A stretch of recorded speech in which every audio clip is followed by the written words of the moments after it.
जी नमस्कार, मैं अभिषेक उपाध्याय आप सभी का हार्दिक स्वागत करता हूं संस्कार उदय कार्यक्रम के अंतर्गत। आज मैं आप सभी के सामने प्रस्तुत करता हूं महाकवि गोस्वामी तुलसीदास जी की वर्तमान में क्या प्रासंगिकता है।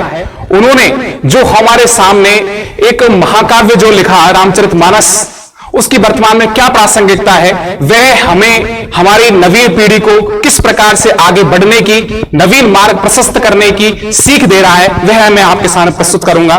बाबा तुलसीदास जी, जिनका हमारी मां रत्नावली पर अत्यधिक स्नेह था, मां रत्नावली ने एक छोटा सा ताना दिया जिसके कारण बाबा तुलसीदास जी रामचरितमानस जैसा अकाट्य महाकाव्य हमारे सामने प्रस्तुत कर दिया। उन्होंने कहा कि लाज न आवत आपको दौरे आए साथ, और धिक धिक ऐसे प्रेम को कहा कहो हे नाथ।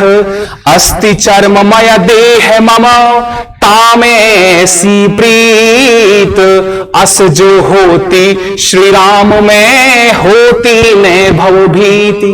इन बातों को सुनकर के बाबा तुलसीदास जी ने मन में निश्चय किया कि मैं एक ऐसा महाकाव्य संपूर्ण संसार के सामने प्रस्तुत करूंगा जिनमें विभिन्न प्रकार के द्वंद्वों का समन्वय होगा। आजकल के लोग कहा करते हैं कि पत्नी की फटकार के कारण बाबा तुलसीदास बने, लेकिन मैं कहना चाहता हूं कि यदि पत्नी की फटकार के कारण लोग तुलसीदास बनते तो आज तो हर घर में तुलसीदास होते। तुलसीदास बनने के लिए पत्नी की फटकार से कहीं ज्यादा कर्तव्य निष्ठा और मन में दृढ़ संकल्प शक्ति का होना अत्यधिक आवश्यक है। तब जाकर के व्यक्ति तुलसीदास जैसे महान कार्यों को लेकर के जीवन में प्रेरणा स्रोत का मार्ग प्रशस्त करता है। आज हमें बताएं कि तुलसीदास जी के समय विभिन्न प्रकार की विद्रुपताएं थी, विभिन्न प्रकार के द्वंद्व थे और जीवन में द्वंद्व हैं। उन्होंने उन सभी द्वंद्वों में समन्वय स्थापित किया। उस समय शैव कहते थे कि शिव बड़े हैं, वैष्णव कहते थे विष्णु बड़े हैं। उन्होंने दोनों में समन्वय स्थापित किया कि जहां राम ने अपना आराध्य माना शिव को और शिव ने अपना आराध्य माना राम को। राम जब अपना आराध्य शिव को मानते हैं तो कहते हैं शिवद्रोही मम दास कहावा, शिवद्रोही मम दास कहावा, तेनर सपुन ही मोहि न पावा, तेनर सपुन ही मोहि न पावा। और जब शिव भगवान राम को अपना आराध्य मानते हैं तो वो क्या कहते हैं, वो कहते हैं कि सोई मम इष्ट देव रघुवीरा, सो मम इष्ट देव रघुवीरा, सेवत जाई सदा मुनि धीरा। मेरे जो इष्ट देव हैं वो रघुवीर हैं, जिनका मुनि लोग धैर्यपूर्ण और अच्छा आचरण करते हुए जिनकी आराधना करते हुए वो मेरे इष्ट देव हैं। इस प्रकार से कहते हैं। और बाबा तुलसीदास जी ने तत्कालीन समय की परिस्थितियों का चित्रण किया। रामचंद्र शुक्ल जी इतिहास में हुए हैं, हिंदी साहित्य का इतिहास उन्होंने लिखा था और उन्होंने कहा था कि जैसे जैसे समय बदलता है, समय काल और परिस्थितियां भी बदलती हुई चली जाती है। लेकिन रामचरितमानस एक ऐसा महाकाव्य है, एक ऐसा अकाट्य ग्रंथ है जिसकी काट आज किसी के पास में नहीं है। उन्होंने जिस प्रकार का ग्रंथ लिखा, जिस प्रकार की तत्कालीन समय में परिस्थितियां थी, वे वर्तमान में भी है। उन्होंने जिस प्रकार के लोगों की मानसिकताओं को, लोगों की परिस्थितियों को, लोगों की जीवन शैली को प्रस्तुत किया, वह जीवन शैली वर्तमान में भी है। अब वर्तमान में कोरोना चल रहा है, जिस समय परिस्थितियां उस समय थी वह ही आज है। उन्होंने क्या कहा, उन्होंने कहा कि खेती न किसान को, भिखारी को न भीख बली, बनिक को बनिज न चाकर को चाकरी।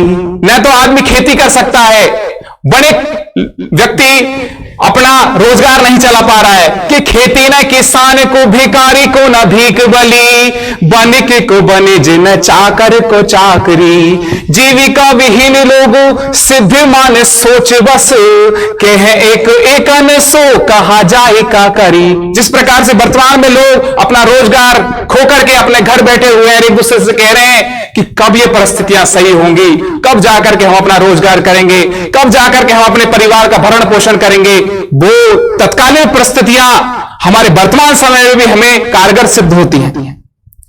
आप रामचरितमानस में तुलसी के आराध्य देव हैं श्री रामचंद्र जी, और रामचंद्र जी के अनन्य सेवक हैं हनुमान जी। तो वो अपनी आराधना में सर्वप्रथम स्तुति करते हैं हनुमान जी की, ताकि वो स्तुति रामचंद्र जी तक पहुंच जाए। रामचंद्र जी के चरित्र की विशेषताएं जो रामचरितमानस में आई हैं, वह हमारे वर्तमान समय में, हमारी आगामी आने वाली जो पीढ़ी है, उसके लिए नया मार्ग प्रशस्त करती है। रामचंद्र जी की सबसे प्रथम जो विशेषता है वह यह है कि कर्तव्यनिष्ठ और दृढ़ संकल्प।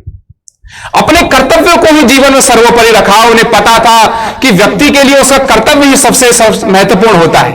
रामचंद्र जी जब तक अयोध्या में रहे, राजकुमार राम के रूप में रहे, जब तक अयोध्या में रहे, दशरथ नंदन पुत्र श्री राम के रूप में रहे, लेकिन जब वे अपने भविष्य से अनभिज्ञ होकर के 14 वर्ष का वनवास लेकर के वनों में घूमे, विभिन्न प्रकार के दुख कष्ट सहन किए, अपनी मर्यादाओं में रहकर के अपना कर्तव्य पालन किया, तब जाकर के राजकुमार राम मर्यादा पुरुषोत्तम राम कहलाए। राम बन गए तो जीवन में ऐसे बने कि उन्होंने आगामी आने वाली पीढ़ियों को एक नया आदर्श प्रस्तुत किया। आज आप इन परिस्थितियों को देखें कि जब रामचंद्र जी का राज्याभिषेक होने वाला था, संपूर्ण अयोध्या नगरी दुल्हन की तरह सजाई गई थी। और सजाए भी क्यों ना, रामचंद्र जी का राज्याभिषेक होगा कल, लेकिन और रामचंद्र जी भी बहुत प्रसन्न हैं। रामचंद्र जी भी बहुत प्रसन्न हैं। कुछ देर बाद परिस्थितियां बदलती हैं। रामचंद्र जी को दशरथ जी अपने कक्ष में बुलाते हैं और कहते हैं, आपका राज्याभिषेक नहीं होगा, आपका राज्य भरत को दिया जा रहा है, आप 14 वर्ष तक वनवास में रहेंगे। आप सोचिए कि उस जगह पर आप और हम होते तो क्या इतनी दृढ़ संकल्प शक्ति रख पाते, क्या अपने आप को संयमित रख पाते। लेकिन रामचंद्र जी अपने आप को संयमित रखते हैं और पिता की आज्ञा को सिरोधार्य करके वनवास को जाते हैं और 14 वर्ष का वनवास भोग करके मर्यादा पुरुषोत्तम श्री राम का आदर्श हम सभी के सामने प्रस्तुत करते हैं। यह होती है दृढ़ संकल्पता शक्ति। और रामचंद्र जी जैसी संकल्पता शक्ति हमारे पास हो ही नहीं सकती।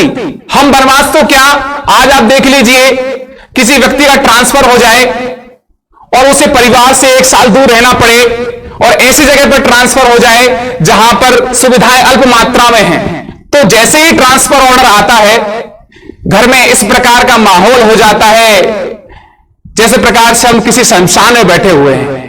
इस समय पर हमें यह सोचना चाहिए कि हम रामचंद्र जी से हम एक सीख ग्रहण करें उनके चरित्र से, और उस जगह पर जाकर के अपना कर्तव्य पालन करें, तब जाकर के हम अपना एक इतिहास कायम करेंगे।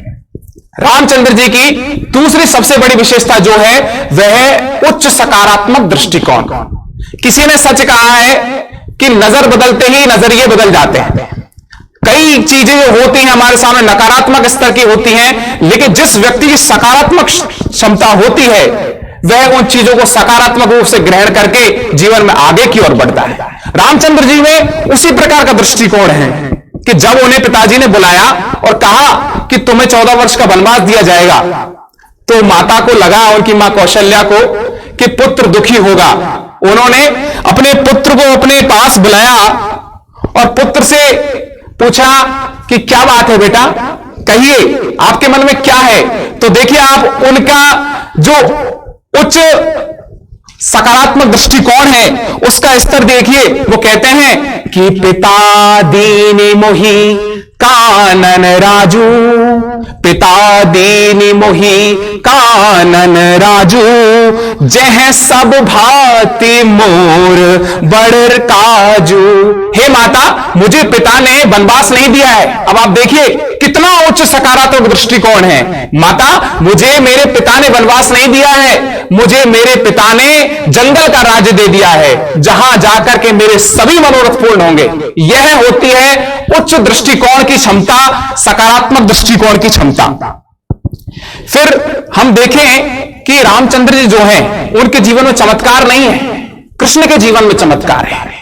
रामचंद्र जी संयमित रहते हैं, वास्तविकता को देख करके, विवेक को देख करके निर्णय लेते हैं जीवन में, तब जाकर के अपना जीवन के एक नया ही मार्ग प्रशस्त करते हैं।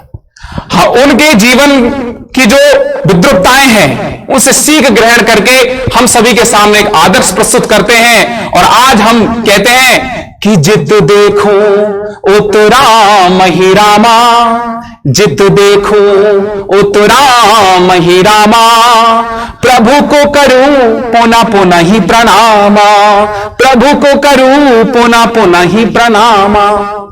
तुलसीदास जी के समय पर जिस प्रकार की विपरीत परिस्थितियां थी, हत दर्प पराजित हिंदू जाति जो थी, उसमें एक नई उमंग की, एक नए उत्साह की आवश्यकता थी। और उस उत्साह को गठित करने के लिए उन्होंने हनुमान जी के ऐसे चरित्र का निर्माण किया जिसे पढ़ करके, जिसे सुन करके हमारे जो जनमानस है उसमें एक नई उमंग का संचार हुआ। हनुमान जी बहुत ही सहज रहते हैं और सदैव प्रसन्न रहते हैं। यह नहीं है कि उन्होंने कार्य नहीं किए, उन्होंने असंभव असंभव से कार्य किए हैं। देखिए, आज हम कोई छोटा सा कार्य कर लेते हैं, एक छोटी सी उपलब्धि प्राप्त कर लेते हैं, तो अपने आप को संयमित नहीं रख पाते। वहीं हनुमान जी ने दक्षिण में स्थित लंका से उत्तर में स्थित हिमालय पर्वत पर जाकर के जड़ी बूटी लेकर के आना कोई साधारण कार्य नहीं है, और लक्ष्मण के प्राण बचाना कोई साधारण कार्य नहीं है। मां सीता का पता लगाना और लंका को जला करके आना कोई साधारण कार्य नहीं है। ये सारे असंभव कार्य हैं, लेकिन उन सभी कार्यों को करने के बाद भी वो संयमित रहते हैं, सदैव प्रसन्न रहते हैं और कहते हैं, सुमरि अवधपति पावन नामा, सुमरि अवधपति पावन नामा, अपने ही वश करि राखहु रामा, अपने ही वश करि राखहु रामा। रामचंद्र जी में धैर्य है, लेकिन हनुमान जी का जो धैर्य है उनसे कहीं अधिक उच्च स्तर का है।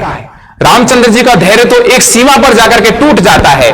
जिस समय मां सीता का अपहरण हुआ, रामचंद्र जी एक साधारण मानुष की तरह व्यवहार कर रहे हैं, उस समय उनका धैर्य टूट गया। जिस समय लक्ष्मण को शक्ति लगी, उस समय रामचंद्र जी का धैर्य टूट गया। लेकिन हनुमान जी एक ऐसे व्यक्तित्व हैं जिनका धैर्य कदापि नहीं टूटा।